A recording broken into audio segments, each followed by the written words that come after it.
Sidang lanjutan kasus dugaan pemerasan dan tindak pidana pencucian uang yang menyeret nama Nikita Mirzani kembali memanas di Pengadilan Negeri Jakarta Selatan. Kali ini keributan pecah antara Nikita Mirzani dan Jaksa Penuntut Umum Indah Putri Manurung saat sidang diskors.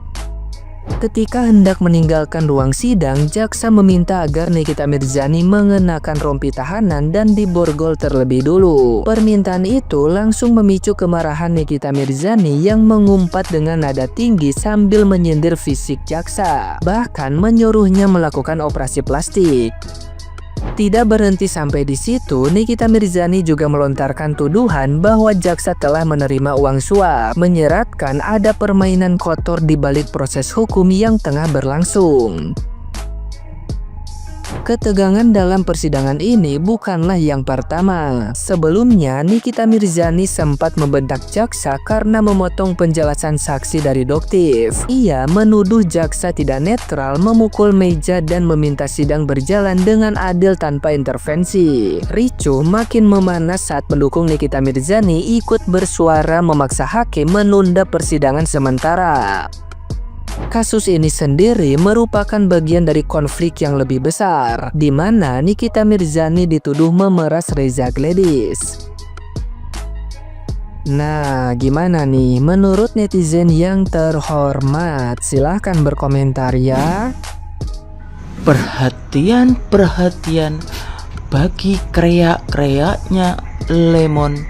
Orang seperti ini masih Anda dukung, masih Anda support. Cuman saya ada pertanyaan, otak kalian ada di mana? Ya, sekali lagi saya ulang, otak kalian ada di mana? Ya, sekali lagi one more again, otak kalian ada di mana? Dan coba deh bagi keluarga JPU, harap sabar dan kuat ya. Ini mungkin ujian terberat dari keluarga kalian ketika ada keluarga kalian yang diginikan ya. Ini baru berapa hari atau bulan ya, banyak yang sudah bertahun-tahun dikata-katain seperti itu ya. Harap sabar para keluarga JPU, tetap kuat dan semangat dalam menghadapi orang yang Aku rasa ini parah lah ya. Dia sudah kayak menghina gitu kan, membuli. Apa enggak dinasihatin gitu? Apa enggak tidak diberitahu atau dikasih masukan sama si terdakwa ini? Mungkin kayak penasihat hukumnya lah gitu. Mungkin kan harusnya kan dikasih tahu harus lebih santun, bisa nahan diri, bisa nahan emosi. Jadi kalau kayak gini coba, menurut aku sih Nikita Mirzani terlalu emosional. Apa nggak mikir gitu nanti tuh bakal gimana hukumannya gitu kan? Kan harusnya dipikirin gitu. Jadi kalau kayak gini ya kan, bisa jadi nanti hukumannya semakin parah gitu ya kan. Dengan apa yang sudah terjadi, apa yang diucapkan sama pelapor dengan yang dibuktikan, yang dilihat sekarang itu jadi sama kan gitu ya, relate gitu dengan apa yang dilaporkan tentang Nikita Mirzani ini suka membuli orang, suka ngomong kasar dan segala macam.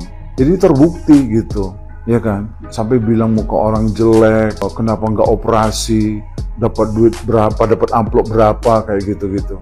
Mau operasi mau enggak itu kan urusan orang lain gitu, urusan orang lain. Ketika si Nikita Mirzani dia cantik sekarang karena operasi, kan orang juga nggak semua mikir aku harus cantik, aku harus operasi, kan nggak kayak gitu ya kan. Mungkin kalau si Nikita Mirzani ini kan artis, beda dengan mungkin si JPU itu kan bukan artis yang tidak untuk nyantik-nyantikkan diri, nggak kayak gitu-gitu ya kan. Nggak seperti dia yang memang butuh kayak gitu, butuh validasi kalau dia harus cantik, harus dibilang orang cantik kayak gitu.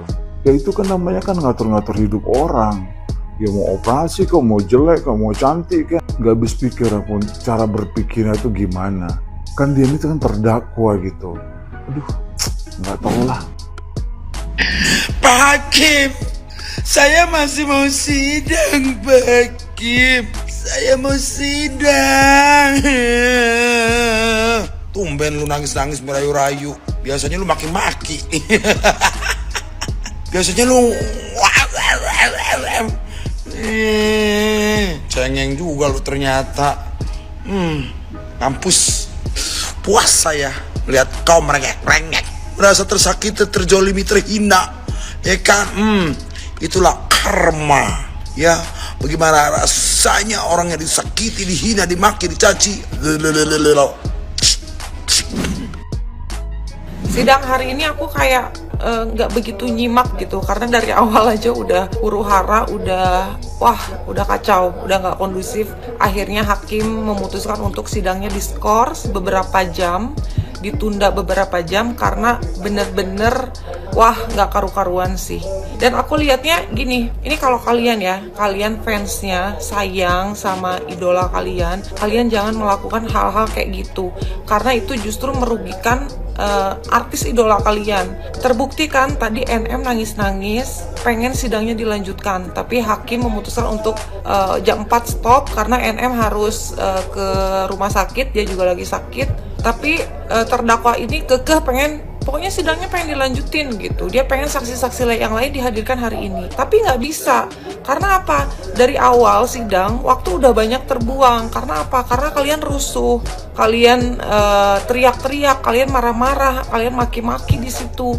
Yang rugi siapa? Kalian juga kan? Dan justru dengan tingkah laku kalian seperti itu di persidangan, ini bikin proses sidang ini jadi lebih lambat. Harus diundur, yang tadinya saksi bisa dihadirkan hari ini harus diundur ke minggu depan.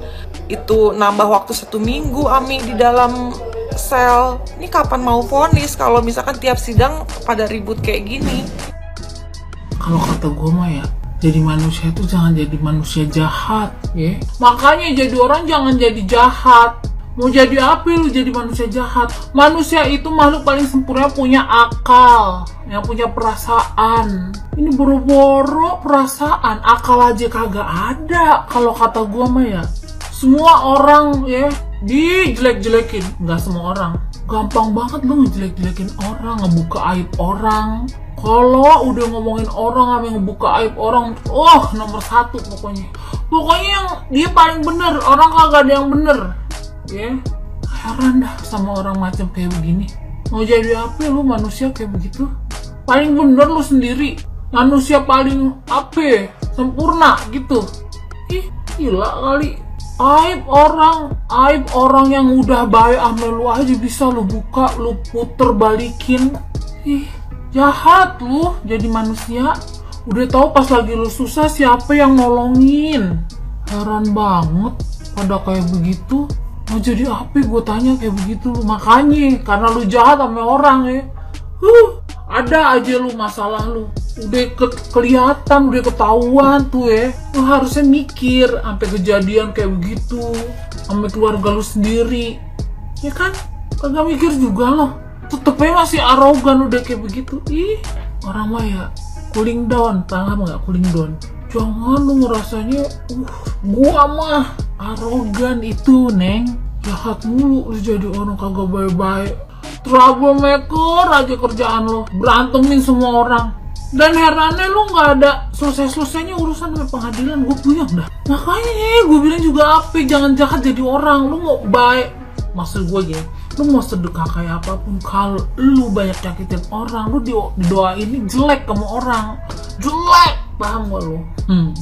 Ya, jangan jahat-jahat jadi manusia. Di sini tidak menormalisasikan bullying atau hujat menghujat, ya kan? Khususnya di kasusnya Dr. Reja Gladys. Sebenarnya mau kasihan sama Dr. Reja Gladys, tapi setelah gua melihat jejak digitalnya dia, jadi malah ilfil. Yang pertama, setelah gue mendengarkan podcastnya Lucinta Luna dengan Denny Sumargo dan pengacaranya Nikita Mirzani, gue sangat shock dan kaget juga. Ternyata Dr. Reja Gladys juga pernah menyuruh Cinta Luna untuk membullying Lesti Kejora. Berarti dia sama aja dong ya. Udah gitu dokter RG ini tidak konsisten dengan omongannya. Selalu blunder dan tidak konsisten omongannya. Sendiri yang ngaku sebelumnya di wawancara kalau dia itu anak orang kaya. Sekarang dia bilang seperti itu. Gimana coba orang mau percaya sama dia?